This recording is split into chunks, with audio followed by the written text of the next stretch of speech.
And this job is scary. You know, you come to work every day, you don't know what that day has in store for you, and it can be completely calm and then go completely chaotic in just a matter of seconds.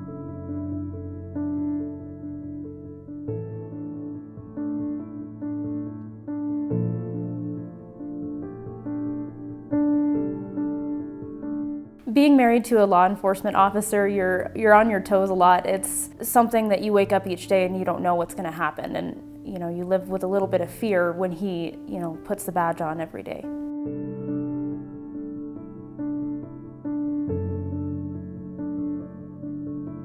For me, it's like a calling. It's something I've always wanted to do, and when I actually got the opportunity to do this job and work this job and saw the impact that I can make, it changed my heart towards life and how I want to carry it on.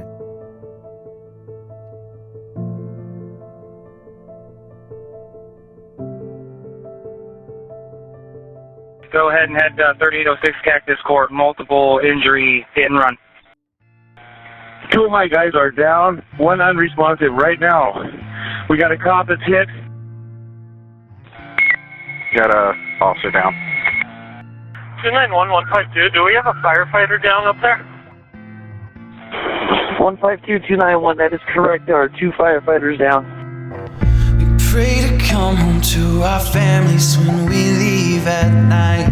We pray for comfort, pray for safety, and for peace of mind. We face the demons in the streets while you all sleep tight.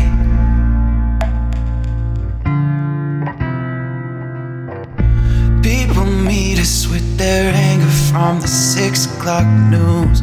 People hurt and people maimed by the boys in blue. No one looks into the story like they all should do.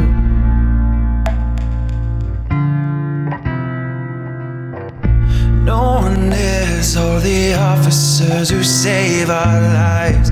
They'd rather cover all the issues to increase their dime. It's not a story, and to them it's just a waste of time.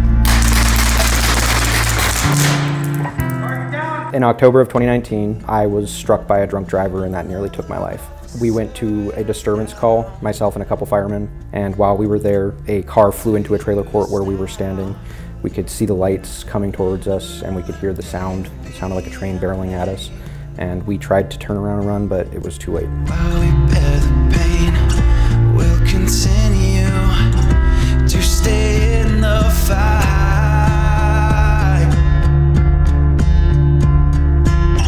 In spite of all this, we'll do what's right. I remember everything going black, and when I woke up, I was on my knees, kind of leaned over myself. There was a point when I remember thinking there's no way somebody can survive from the amount of blood loss that I'm suffering right now. I didn't know if Zane was going to be okay or not, because as I got there, within a few minutes, the doctors were pulling me into another room, and I had to actually sign if I wanted my husband's remains back. And I don't know if anyone's ever had to do that before, but when you have to sign to say what you're going to do with your husband's body. Every time they take him out of that room, I didn't know if he was going to come back through those doors alive.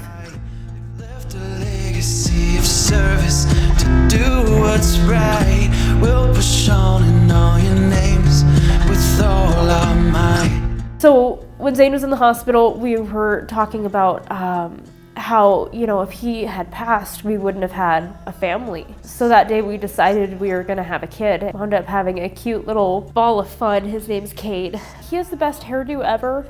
I just don't understand. His dad too. His dad is hit by a car and his hair did not move even an inch. It was picture perfect. It's not fair.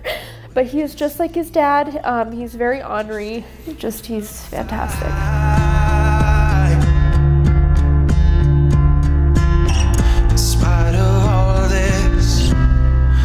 What's right. You learn you can survive some of the most scary things in life, and that strengthens you in some ways, because you're like, wow, okay, I can make it through these things and I can keep going. And that's very motivating. But then obviously that comes with a sense of trauma, because you're like, that happened to me and I don't want it to happen again, and so you're fighting every day to not let something like that happen to you. You're trying to learn from the lessons, even though it wasn't a mistake on your behalf, but you're trying to learn how can I better prepare for this in the future if there's ever a chance that something like this happens again. Do what's right. Because I truly love the job. I love the people I work with, and I love the responsibility that's been put on me. You know, I think we need people out here more now than ever that are willing to sacrifice everything to control the bad that's out there.